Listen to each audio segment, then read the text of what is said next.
Hi guys, मैं आ गया हूँ आपके अपने चैनल पर।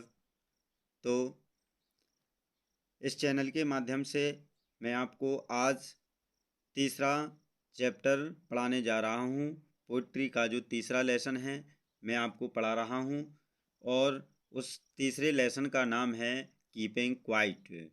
और कीपिंग क्वाइट जो कि किसके द्वारा रचित कविता है, उनका नाम है पब्लो नेरूदा। तो इनके द्वारा यह कविता जो लिखी गई है बड़ी ही सरल और सुगम भाषा में लिखी गई है और इस भाषा से हमको बहुत अच्छी सीख मिलती है। और यह कवि हमारे लिए एक निर्देश देते हैं इस कविता के माध्यम से, जो कि आप लोग इस वीडियो में हम आप लोगों को बताने जा रहे हैं। तो चलते हैं अब अपनी वीडियो की ओर। तो देखिए, पहला स्टेंजा दिया गया है। तो फर्स्ट स्टेंजा में आप लोगों को कवि क्या बताते हैं, तो पढ़िए। Now we will count to 12। तो अब कभी हमको बताते हैं, क्या बताते हैं कि अब हमें 12 तक गिनना होगा। तो कभी हमें बताते हैं कि अब हमें 12 तक गिनना होगा। नाउ नाउ मीन्स होता है अब, बी मीन्स हमें, काउंट मीन्स गिनना, टू 12 मीन्स 12 तक। तो अब हमें कभी बताते हैं कि 12 तक अंक गिनना होगा। And we will all keep still, जिससे और आगे इस पंक्ति में बताते हैं कवि क्या बताते हैं, जैसे ही हम 12 तक की गिनती काउंटिंग करेंगे तब क्या होगा। एंड मीन्स और हम क्या करेंगे, अब भी सभी शांत होंगे। कीप मीन बिल्कुल शांत हो जाएंगे। स्टिल मीन्स अभी भी हम लोग किस प्रकार, जैसे ही हम 12 तक गिनना प्रारंभ करेंगे तो क्या हो जाना है, हमको शांत होना है। For once on the face of the earth.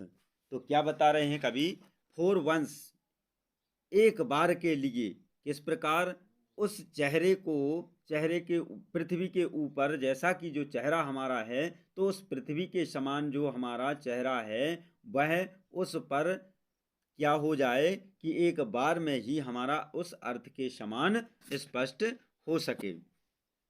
तो फिर let's not speak in any language. तो इस प्रकार इस पंक्ति के माध्यम से कवि बता रहे हैं कि जिस प्रकार हमारा चेहरा जो है वह शांत हो जाता है, किसकी भांति, पृथ्वी की भांति, उसी प्रकार हमको जो भी हमारे कवि बताते हैं कि हमें क्या नहीं करना है, नॉट मीन्स नहीं, स्पीक मीन्स बोलना है, इन एनी लैंग्वेज, किसी भी प्रकार की कोई भाषा नहीं बोलना है। Let's stop for 1 second and not move our arm so much. और फिर कभी हमें इस पंक्तियों के माध्यम से बता रहे हैं कि लेट्स स्टॉप, स्टॉप मीन्स रुक जाना है, फॉर मीन्स के लिए, 1 सेकेंड मतलब 1 सेकेंड के लिए रुक जाना है। ना कि उसमें हमको क्या नहीं इसमें बताते हैं कि हमको क्या नहीं करना है, 1 सेकेंड के लिए हमें अपने हाथों को, आर्मिस, बाहों को, भुजाओं को हमको 1 सेकेंड के लिए मूव नहीं करना है, मतलब चलाना नहीं है, इस प्रकार हमको रुक जाना है।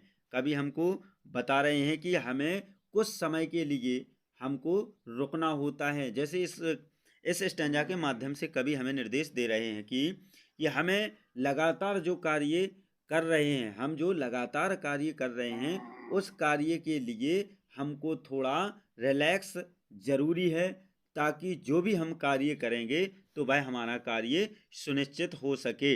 इसलिए हमें निर्देश देते हैं कभी कि सडनली कोई काम नहीं करना चाहिए, कुछ क्षण हमको रुक करके उस कार्य को हम विशेष कर सोच करके वह कार्य को हम करें तो बहुत ही बेस्ट होगा। इसलिए कभी हमें इस चैप्टर के माध्यम से बता रहे हैं, कीपिंग क्वाइट के मतलब से बता रहे हैं कि हमें कुछ समय के लिए शांत रहना होता है। तो अब नेक्स्ट स्टेंजा आपको बताएंगे हम। तो देखिए, इस नेक्स्ट स्टेंजा में कवि कैसा प्रतीत करते हैं और क्या बताते हैं, हमारा मार्गदर्शन कराते हैं कवि किस प्रकार का, क्या कहते हैं वो, इस कवि के माध्यम से हमको कुछ बहुत ही अच्छी विशेषकर जानकारी प्राप्त होने वाली हैं। It will be an exotic movement. तो क्या कवि बता रहे हैं, एग्जॉक्ट मीन्स होता है मतलब विचित्र, मोमेंट मीन्स क्षण। तो यह क्षण कैसा होगा? विचित्र होगा। यह क्षण विचित्र होगा। किस प्रकार? विदाउट रस, विदाउट इंजन।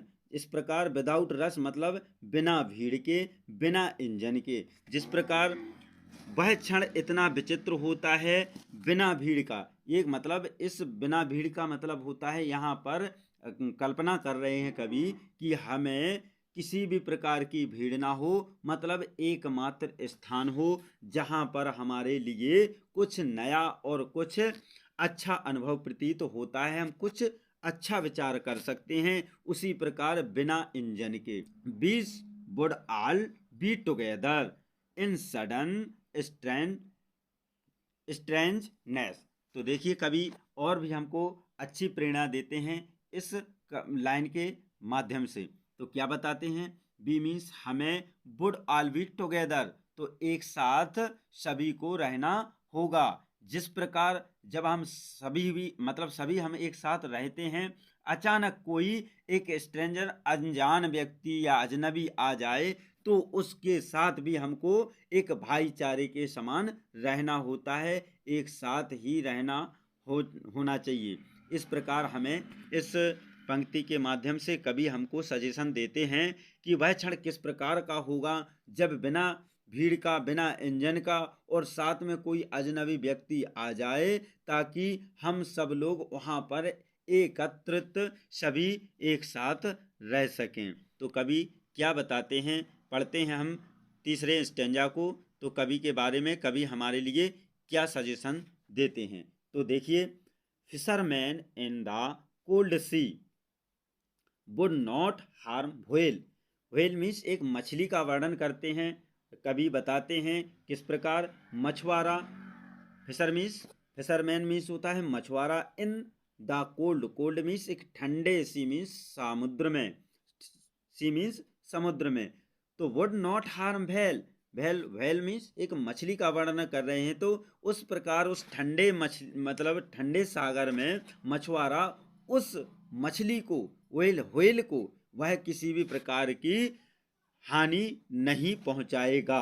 तो इस प्रकार का वर्णन करते हैं कवि और बताते हैं इस पंक्ति में, and the man gather salt would look at his hurt hand. तो क्या बताते हैं? तो एंड मीन्स और व्यक्ति, गैदर मीन्स इकट्ठे, मतलब गैदर मीन्स एकत्रित करना, साल्ट मीन्स नमक को। तो व्यक्ति क्या करते हैं? नमक को एकत्रित करते हैं और फिर जब एकत्रित करके जब वह अपने हाथों को देखता है, किस प्रकार के हाथों को? हर्ट मीन्स चोट लगना और घायल होना। तो उन अपने घायल हाथों को देखते हैं। तो इस प्रकार कभी हमें इस थर्ड स्टेंजा के माध्यम से बता रहे हैं कि हमें किसी ऐसे व्यक्ति को कभी चोट नहीं पहुंचाना चाहिए जो हमारे लिए सार्थक हो, ना कि ना हो। इसलिए हमें किसी भी व्यक्ति को चोट नहीं पहुंचाना चाहिए। यदि ऐसा करते हैं तो उस प्रकार हमें कभी बताते हैं नेक्स्ट पंक्ति के माध्यम से कि उन घायल हाथों के बारे में जिस प्रकार वह नमक को एकत्रित करते हैं। तो अगले नेक्स्ट स्टेंजा में कभी हमको किस प्रकार का मार्गदर्शन करते हैं। हमें आशा है कि आप लोगों को यह वीडियो बहुत ही अच्छी लग रही होगी और बहुत ही जल्द ही आपको समझ में आ रही होगी जिस प्रकार मैं आपको पढ़ा रहा हूँ। तो हमें उम्मीद है, आशा है कि आप लोग बहुत ही जल्दी सीख रहे होंगे और यह आप लोगों को स्टेंजा याद भी हो रहा होगा। तो अब पढ़ते हैं फोर्थ स्टेंजा। वह कवि हमारे लिए क्या बताने जा रहे हैं, क्या बताने का प्रयास कर रहे हैं। तो इस स्टेंजा के माध्यम से हमें कुछ नया सीखने के लिए मिलेगा। तो देखिए, पढ़ते हैं अगला नेक्स्ट स्टेंजा अपना जो है fourth. Those who prepares green war with gas, war with fire. तो क्या बता रहे हैं हमारे लिए कवि? दोज मीन्स बोझ, हु मीन्स जो, प्रिपेयर मीन्स तैयारी कर रहे हैं किस प्रकार के युद्ध की? एक हरे युद्ध की। तो वो जो एक हरे युद्ध की तैयारी कर रहे हैं। तो उस प्रकार बारहवीं युद्ध विथ गैस माने एक युद्ध ऐसा जो गैस के समान होता है, एक वह युद्ध जो गैस का होता है, और एक युद्ध वह जो आग का, फायर मीन्स आग का, वह इन दोनों युद्धों का वर्णन करते हैं। कभी एक गैस वाला युद्ध और एक फायर वाला, दोनों युद्धों के बारे में हमको कभी बताते हैं। अब उसमें क्या हमको इस नेक्स्ट पंक्ति में उस माध्यम से हमें बताने की प्रयास कर रहे हैं। तो देखिए, विक्ट्री विथ नो सर्वाइवर, तो वह विजय किस काम की जिसमें कोई भी जीवित ना रहे। तो वह विजय किसी काम की नहीं होती है, वह जीत किसी काम की नहीं होती है जो व्यक्ति उस युद्ध में ना कि कोई जीवित रहे। तो उस युद्ध का कोई मतलब नहीं होता है, तो इस जीत का कोई मतलब नहीं होता है जिसमें कोई मतलब जीवित ना बचा हो, तो किस काम का। तो इस प्रकार आगे की पंक्ति में क्या बताते हैं कवि, would put on clean cloth. तो अब इस उस प्रकार इन चीज़ों के बारे में बता रहे हैं पंक्ति में। वो क्या बताते हैं, तो हमें कपड़े अपने अपने क्लीन माने साफ, क्लॉथ मीन्स कपड़े, तो हमें कपड़े अपने कैसे रखना चाहिए, कैसे पहनना चाहिए, कैसे धारण करना चाहिए, बिल्कुल साफ कपड़े धारण करना होगा।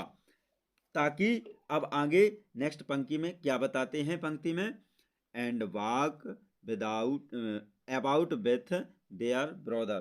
तो एंड मीन्स और, वॉक मीन्स चलना, अबाउट मीन्स उस विषय में, विथ देयर ब्रदर मतलब किस विषय में, उन भाईचारों के विषय में। तो अब हमें उस भाईचारों के सहित उनके साथ मिलकर चलना होगा, जिस प्रकार के जैसे कि हम एक नए कपड़े धारण किए हों, इस प्रकार क्या बताते हैं, और भाईचारे के साथ हमको रहना होगा, उनके साथ चलना होगा।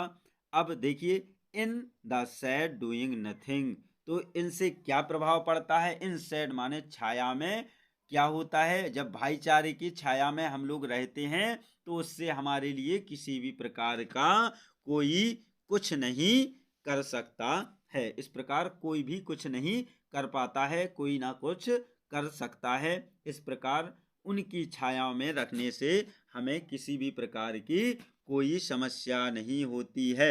इस प्रकार हमारे लिए इस माध्यम से कवि ने फोर्थ स्टेंजा में, फर्स्ट, सेकंड, थर्ड में, चारों स्टेंजा में आपको कवि ने बहुत ही अच्छी सीख दी है कि ताकि हमें हमेशा अपने जीवन में एकमात्र शांत और कुछ समय निकाल करके कुछ क्षण के लिए एक शांत माहौल में रहना होगा, कुछ क्षण के लिए हमको चुप रहना होगा, और कुछ क्षण के लिए हमें अपने लगातार कार्य के लिए नहीं करना होता है, ताकि जो कार्य तब बहुत अच्छा हो सके कि कुछ क्षण के लिए हम रुक करके उस कार्य पर विचार करके जो कार्य करेंगे तो उससे हमें बहुत ही कुछ फायदा हो सकता है। यदि हम लगातार मेहनत करेंगे तो जल्द ही थक कर बैठ जाएंगे और हम और कुछ नया हासिल नहीं कर पाएंगे। इसलिए इस चैप्टर के माध्यम से आपको जो कवि ने सीख दी है, हमें उम्मीद है कि आप लोगों को यह वीडियो बहुत ही पसंद आएगी।